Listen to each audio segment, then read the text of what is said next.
Today on the show, what is the Outrage industrial complex? This is an important one. Thank you for joining me.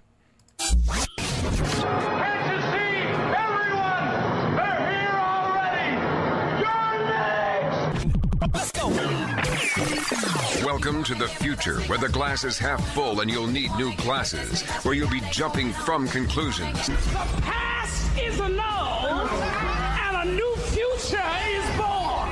Never before in history has so much meant so little to so many. AD. Have you ever known anyone that got divorced? You ever known maybe just a really great couple, and they break up, and you're like, oh, not them. They seem to really get along.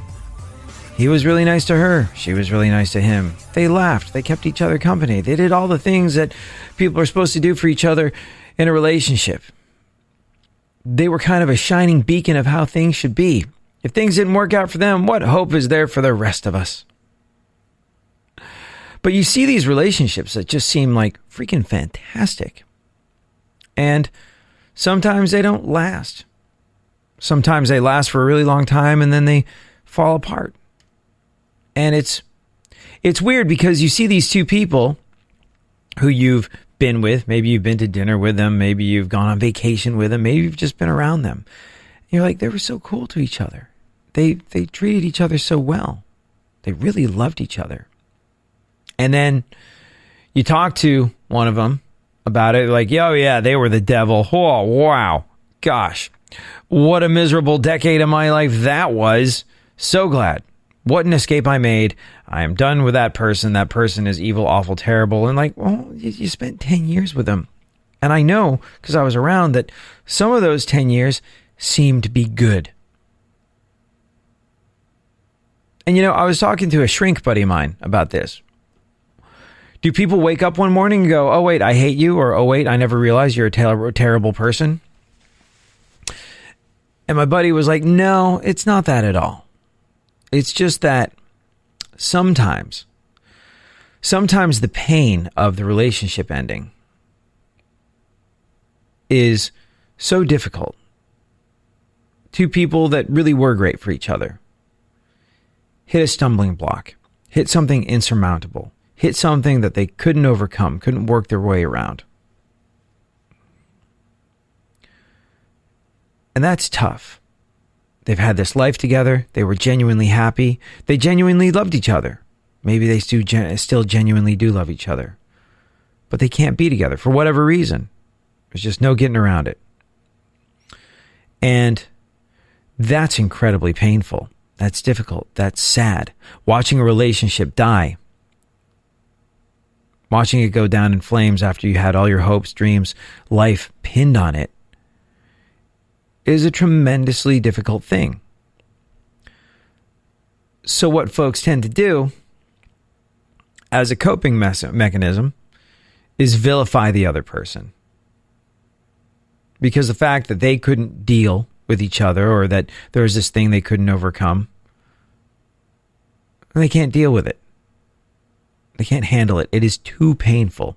It is an easier emotional option to, in their mind, vilify the other person in the relationship. Say, oh, no, they were all bad. It was all wrong, and I need to get out of there because they were crazy and they were a terrible person. When in fact, the reality is a lot more complex, a lot more nuanced. Real life, reality, the way it plays out, it's not always easy. It's not always easy to comprehend. It's not always easy to understand.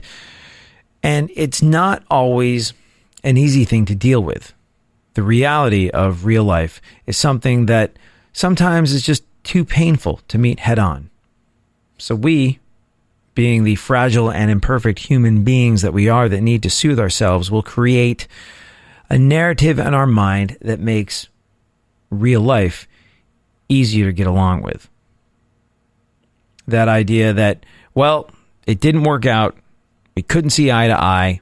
Therefore, they're a terrible person. You see that in relationships that end an awful lot. And you know what? You also see it in our everyday interactions, especially in 2019 when people are screaming and shouting and yelling. And, well, This is something that we've talked to each other a lot about on this show. But you know how sometimes you have these conversations or these thoughts or these feelings, and then someone comes along and maybe sums it up a little bit more artfully or gives it a name? Oh, that feeling you have, that thing you're going through, it's called this. Well, there was an op-ed written in the New York Times recently by a guy called Arthur C. Brooks, who's president of the American Enterprise Institute. And you know how on this show we've talked about it numerous times that left and right, whatever side of the political fence you find yourself on, generally speaking, what we lose sight of is that we all want the same stuff. We all want these universal things. We want a roof over our heads. We want a job that pays for that roof. We would love it if the job that we did and the work that we're engaged in is meaningful in some way. If we have kids, we want those kids to have a shot at an education, at a life that is hopefully better than ours moving forward. We all want these things, regardless of who we voted for. And if we could just bear in mind that we're working toward the same thing, we could kind of get together on some stuff, have a conversation, maybe learn things from each other, get there quicker. Recognize that our difference is not who we are and what we want. Our difference is that we have a variety of ideas about the best way to make that happen. And that's a concept that we've trotted out on this show for years and will continue to do so as more and more people start to catch on, as our conversations start to affect the daily conversations that Americans have with one another. We plant little seeds, little ideas, little nuggets of hopefulness that hopefully people take off with them into their day. But we've been talking about that idea, that we're all working toward the same thing, regardless of how we voted, and we lose sight of that sometimes. Well, this guy, Arthur C. Brooks, who's president of the American Enterprise Institute, not something I know a terrible amount about, wrote this op-ed in the New York Times, which made me go, oh, that thing we've been talking about on the show, it has a name. It has a name. That thing where we want the same stuff, but don't recognize that we're all on the same side, so we wind up fighting with each other a lot. That has a name, at least according to this guy. It is called motivate attribution asymmetry. And it doesn't exactly slip off the tongue. It's not catchy. It's not easy to trot out at parties. Motivation attribution asymmetry. But what it is the assumption that your own views are based in love. And if someone thinks something differently than you, their views are based in hate. Does that sound familiar? Man, I want these things to happen. I want this person to get elected. I want this policy to take effect because I care about people and I'm doing this out of love. Anyone that would want to stop me or who thinks that there's a different way to go about it is clearly acting out of hate because I'm acting out of love. Not always the case. And, well, we're going to talk about this a little bit today. Summed it up perfectly. Motivate attribution asymmetry. The idea that one's views are based in love while one's opponents are based in hate. We'll get into it next. It's good stuff. Real radio. 104.1.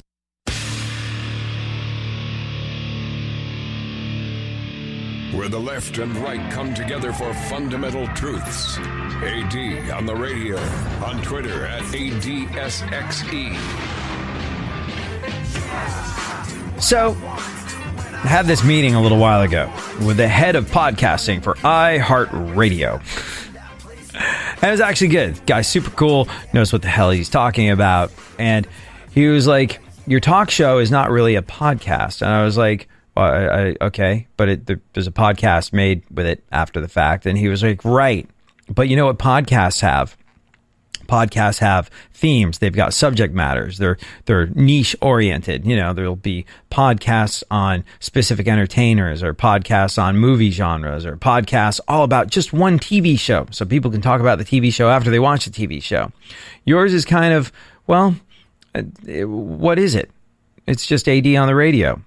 And it's a radio show that performs really well, gets really good ratings on every station it's on, but it doesn't really exist comfortably in the podcast space. So you should do a different thing. You should have a podcast with a theme. And I was like, well, that sounds like more work, and more work is something I don't have time for. So I was thinking about this. I was like, if this show did have a theme, if I had to give it a title that would speak and resonate to the podcast consumer, I guess the theme of this show would be coming together, finding common ground. Like I said, realizing that we all want the same stuff. We have different ideas about the best way to get there. But if we are able to have a conversation with one another instead of hating one another, we can maybe learn stuff and get there faster. We could all move forward together if we could just put our petty differences behind us and recognize the fact that we're working toward a common goal. So I was like, what would I call this? If I had to give it a name, what would it be? Like the common ground? That was an idea that got floated out there by some people. Settle the hell down. We're all on the same side. Something of that. I don't have an answer on this one, but it did make me think about what the theme of this show was. And we keep coming back to these concepts over and over and over again. Concepts like equality. Equality is a goal. Individual liberty is the goal. These are the things that are important to me. And if you've listened for any length of time, important to you. Being good to one another. And I suppose what we're talking about really is finding some common ground.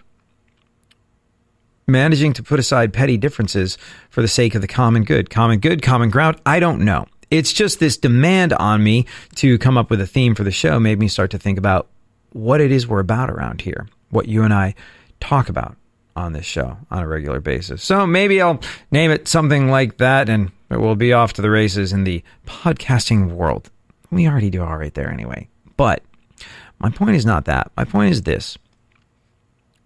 This idea of finding a way to get along even though we voted differently is important. And what stops us from doing that?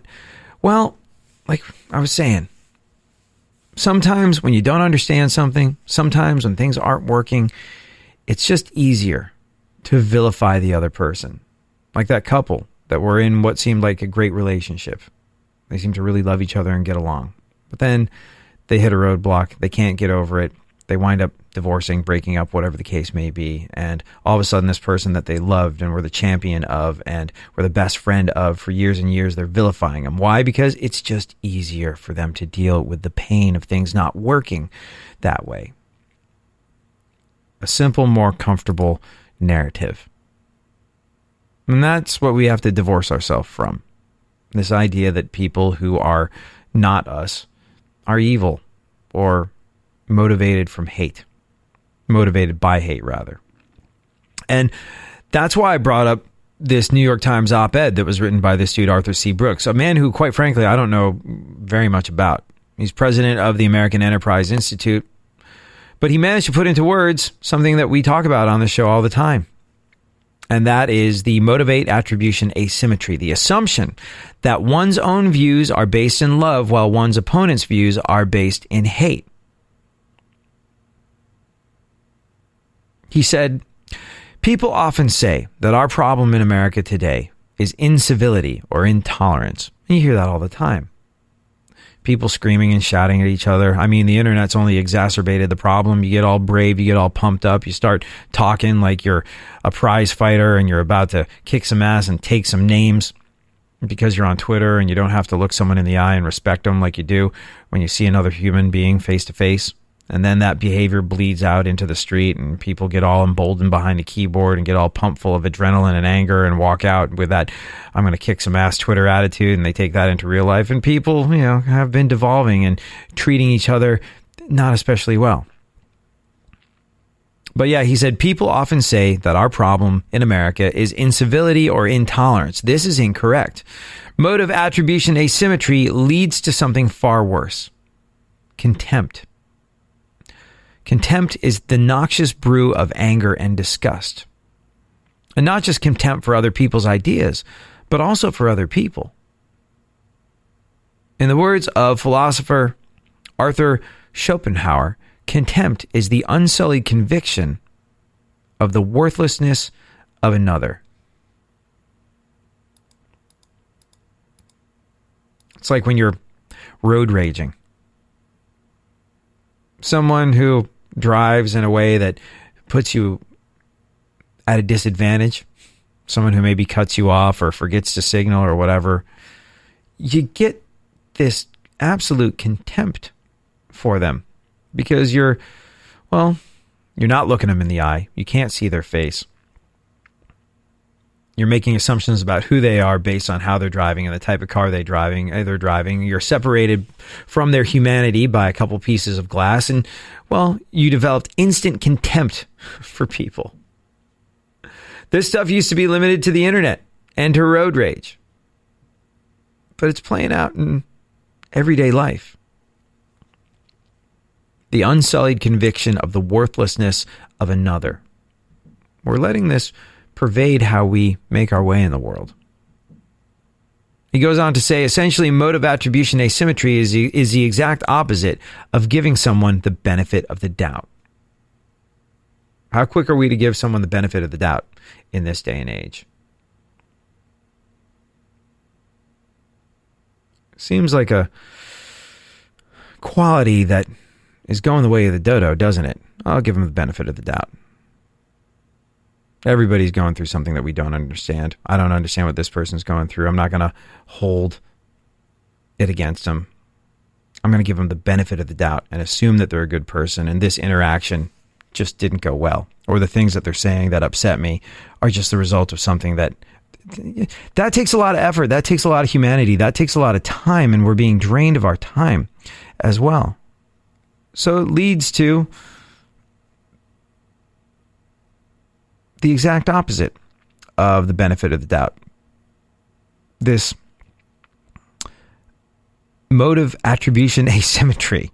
I don't know if that's ever going to catch on. It's a bit of a mouthful. But nevertheless, they managed to put into words what we've been talking about for so long, which is why I got so much out of this article. It's good stuff. Like I said, it's an op-ed in the New York Times written by Arthur C. Brooks.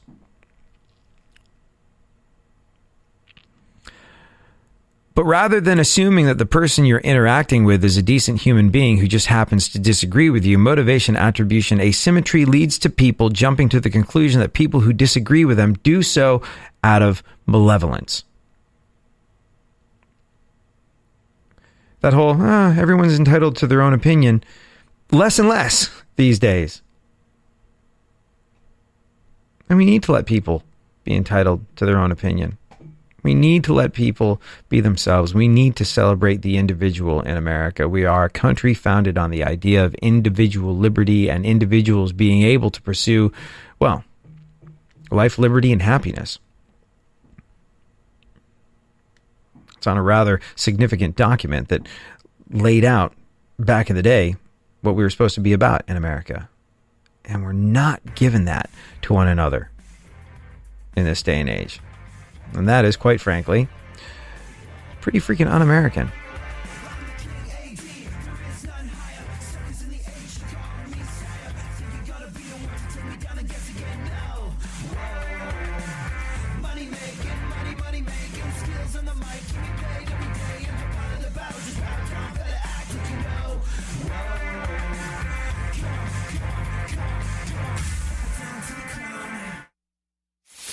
For more stimulation and less irritation, 9 out of 10 doctors choose KPRC AM 950. Houston's more stimulating talk radio.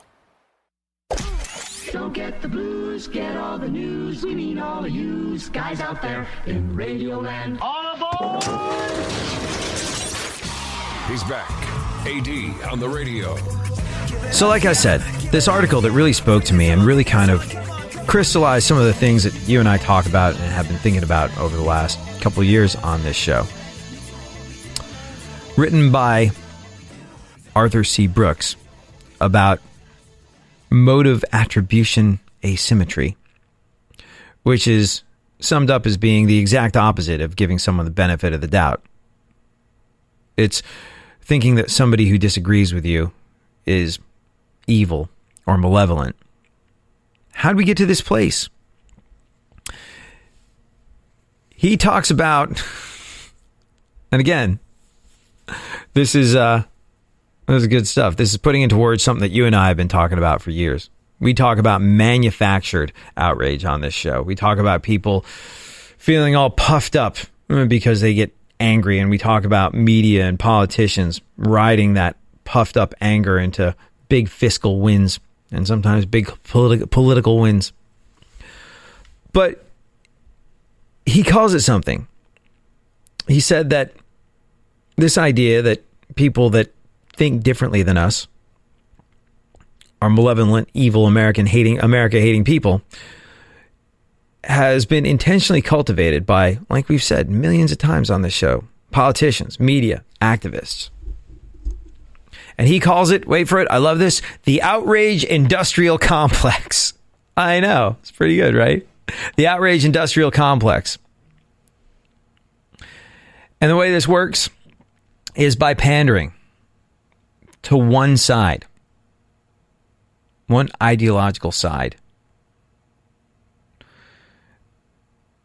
Telling people, you're so right, you're so right, you're so smart and you're so right. You're right, you're smart, you're right. And when you're right, you're right, and you're smart, you're smart. You are brilliant for thinking what you're thinking. Anybody that doesn't agree with you, they must be nuts or bad or both. They must be dangerous lunatics if they don't see what it is you're saying. If they don't understand what it is you're saying. And you can trot these ideological pats on the back out to any political faction and make them feel great and make them feel like someone's on their side and make them feel like their way is the only way. The outrage industrial complex. And it creates this almost addictive feedback loop. People love to feel right. What's that old joke? No, I can't come to bed. Someone is wrong on the internet. I gotta feel right. I'm addicted to the feeling of feeling right, being vindicated, winning, whatever argument it is. That's why you see these. Nothing has ever come from this. Nothing good or positive has ever come from arguing on the internet. I just don't think that screaming and yelling at each other on Facebook is ever going to get us anywhere. And I've never seen us get anywhere. But you know who does great off of it? Facebook's advertisers. The more time you're sitting there parked in front of whatever form of social media it is, arguing about things with somebody that disagrees with you. And by the way, is an argument ever really won? No. I've never once been in an argument where at the end of one person screaming and yelling at the other person about how they're right and you're wrong, I've never once seen someone go, you know what? Now that you've yelled at me and been rude to me and insulted my mama, I see that you're correct. And, well, quite frankly, I'm so glad you were here to show me the error of my ways. You're so right. Doesn't happen. Arguments don't get anybody anywhere, and they're even less efficient and effective use of your time when you're doing this online. I remember, buddy of mine, big Trump supporter. Trump, when he was campaigning, spoke to this guy in a way that was very effective. He talked about what he was going to do for veterans and for our military.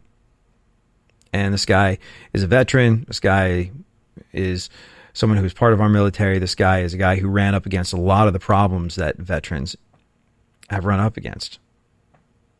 And so having a presidential candidate speak specifically to his needs and speak specifically to the injustices that he'd had to go through after having been tossed aside like a toy soldier, after he risked life and limb for us and his country. Well, he was massively impacted by some of the things that Donald Trump had to say. These were the things that he'd wanted to hear for a long time.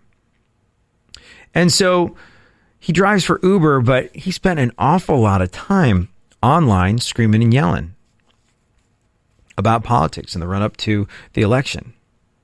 And at the end of it, I was like, how'd that work out for you? He's like, when I sat back and I took stock of everything, I don't feel like it achieved anything. Like, my friends who were gonna vote for Trump, my family members and my colleagues and the people I knew who were gonna vote for Trump voted for Trump. The people who were not going to vote for Trump did not vote for Trump. I was like, do you feel like you helped a a tip of the iceberg situation in a swing state with what you're doing online? He was like, no, all my friends and family are not in swing states. And no, I just don't feel like it really achieved anything. I was like, how much time did you spend doing it? He was like, hours and hours. And I was like, would you say that ate into the time that you could have been driving Uber, putting money in your pocket and paying your bills and making your life easier? He's like, dude, I don't even like to think about how much money I lost by not driving Uber during the time that I was sitting there online screaming and yelling at people. You can drive Uber 24 hours a day. But instead, I was using that precious time that I'll never get back doing something that was pointless. Now, by the way, he still voted for Trump. He still felt good about his decision to vote for Trump, but he didn't feel good about the amount of time he spent on the internet screaming at people that didn't agree with him. But you know who did? Like I said, Facebook's advertisers. The outrage industrial complex, as they so succinctly call it, are people that have realized that by keeping us divided, by keeping us arguing with one another, by keeping us afraid of one another, there are big dollars to be made.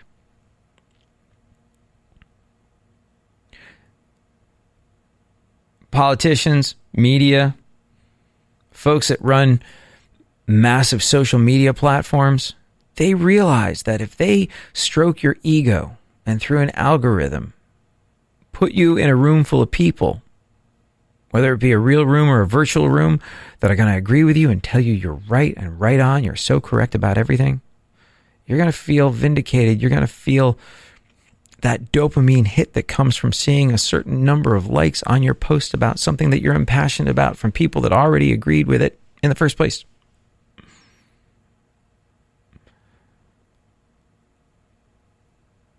The outrage industrial complex is something that, man, panders to our biases because it profits off of our biases. And a big part of the way they do that is by making sure that those suspicions we had about the people that we don't trust that think differently than us, how dare they? Well, it confirms our worst beliefs. Here's someone that disagreed with you. Here's them thinking it's okay for something horrible to happen because they don't care and they're evil. That's what we've become. Half of it is going, you're so right, you're so right, you're so right. And the other half of it is going, the people that disagree with us, well, they're just awful. They're just terrible. They're evil. They're puppy-hating war criminals. And they deserve to burn in the fiery pits of hell. Don't for 1 second humanize them. Otherwise, we're going to be making a lot less money. Don't for 1 second accept that they might want the same thing as you do, but just have a different way of going about it because ad revenues are so up. Whew.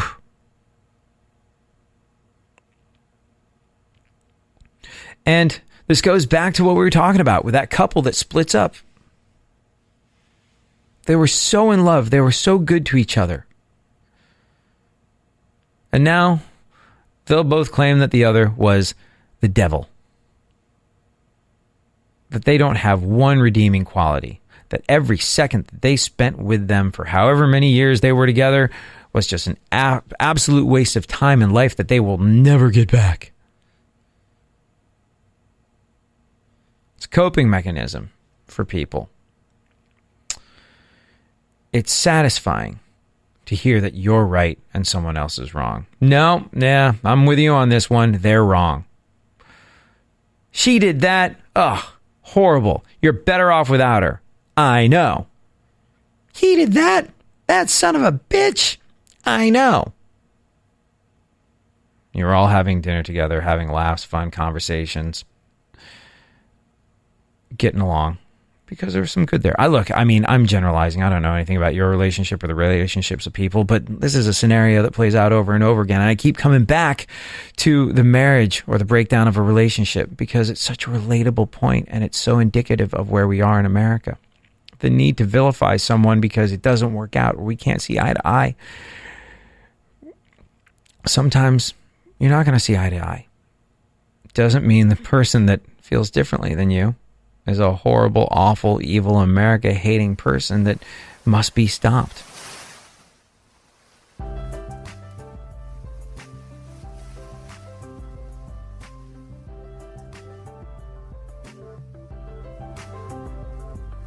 Sometimes you just know you're done. You're longing for that shining sun. You walk these streets most every day. You're waiting to get washed away. Radio.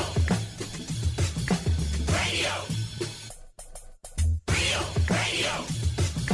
104.1. Now, more AD on the radio.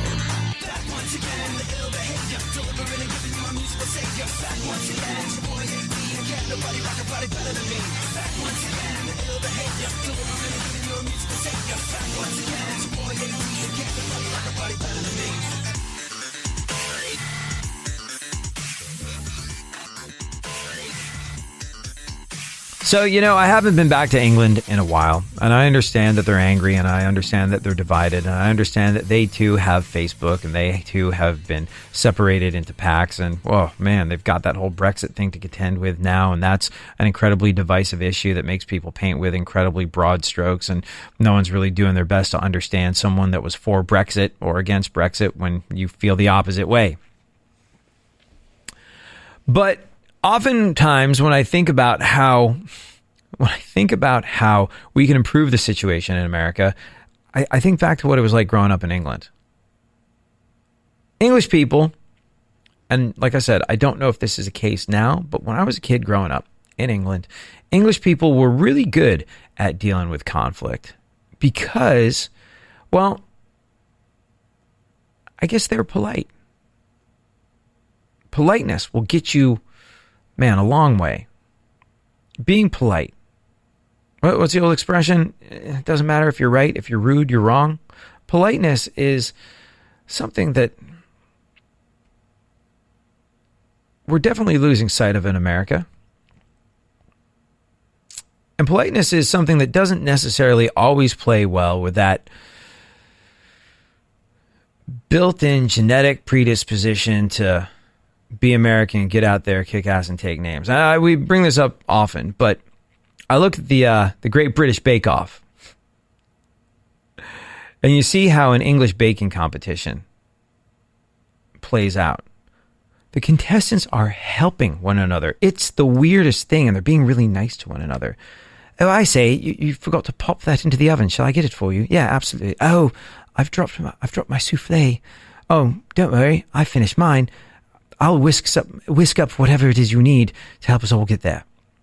Like, the contestants are so polite to each other, and they're helping each other, and it's the most unbelievable thing. I was like, wow, you wouldn't see this on American cooking shows. And then to prove the point to myself, I flipped over to an American cooking competition, and it was exactly what I predicted. You and your bitch-ass entremet are going down.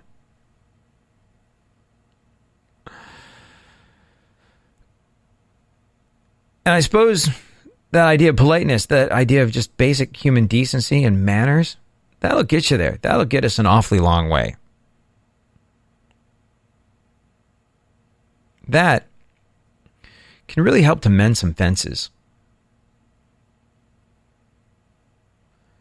I've seen English people deal with conflict a lot more effectively because they're able to state their position, say what's right for them or wrong for them, and not get all personally bent out of shape about it. Yeah, you think this way? I think that way. Therefore, I guess we won't be, eating at the same restaurant because I want to go to this restaurant and you don't. Not, why is this person forcing me to go to that birthday? Like, they depersonalize conflict a little bit more effectively, and I think they do that because of manners. There's a little bit more recognition of the way you're going through life being a personal choice. I don't know why that is. But I would always come back to manners. I would always come back to basic humanity. Treating every person you meet like a human being. We've allowed ourselves to be defined by the, what were we calling it earlier? Oh, it's so brilliant. The outrage industrial complex. We've been allowing the people that profit and monetize division to define who we are. Take that power away from them. Take that power away from the politicians. Take that power away from the media. Take that power away from the social media platforms and just kind of be yourself, be cool, be chill with one another, and recognize that everybody you meet deserves your respect. Everybody you meet is a human being. Everybody you meet, maybe this is a bit of a cockeyed optimist way of looking at the world, but everybody I meet is a friend until they give me reason to think otherwise. If I meet you, I don't ask you how you voted. I don't give a crap how you voted. I care how being around you makes me feel. And, well, I also want to make you feel comfortable and at ease, whatever the situation is. If you're the person standing in line behind me at the bank, if you're a coworker, or if you're someone who might wind up being my friend. That's how I try to go through life. I don't always succeed, but that's how I try.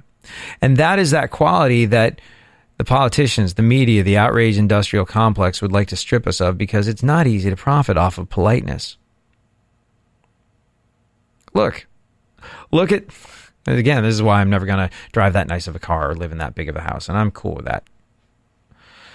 But if you switch on 99.9% of the other talk radio programs around the country, take your pick, needle drop on talk radio one day, there's a very good chance that you're going to find people screaming and yelling about how people that don't agree with them, don't agree with you, are wrong and the source of all the problems. Why? Because that works. That creates that constant feedback loop. That creates that idea that you are smart and empowered, and anybody that disagrees with this little club of yours is a moron that hates America and wants to see everything burn. Now, I want to drive a nice car. I want to live in a nice house. I want to not have to sell blood to make rent at the end of the month. However, it's not an easily monetizable thing, which is why you don't have many conversations like this, the ones that we have on the radio, which is why it's valuable. There's less of it, so it's important that you take it out into the world. It's important that you fight against the people that profit off of our division, the people that profit off of our outrage. It's important that you're a leader to yourself, a leader in your community, a leader among your friends, family, and loved ones. And it's important that you lead not by screaming and yelling, not by telling people you've got to do things this way, but through example. Be cool. Be kind.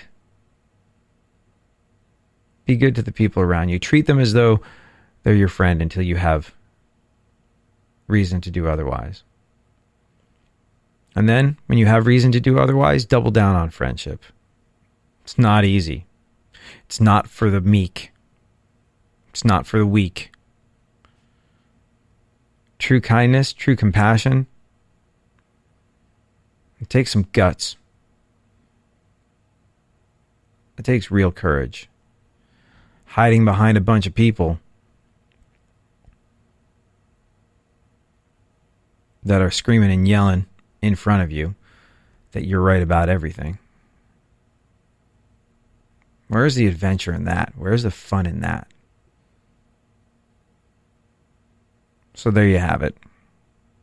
Today, I guess, we double down on this conversation that we need to reject the outrage industrial complex, as it was so succinctly described, and double down on kindness and friendship. Seems simple, but it's not always easy. I promise you, slowly it'll get us there.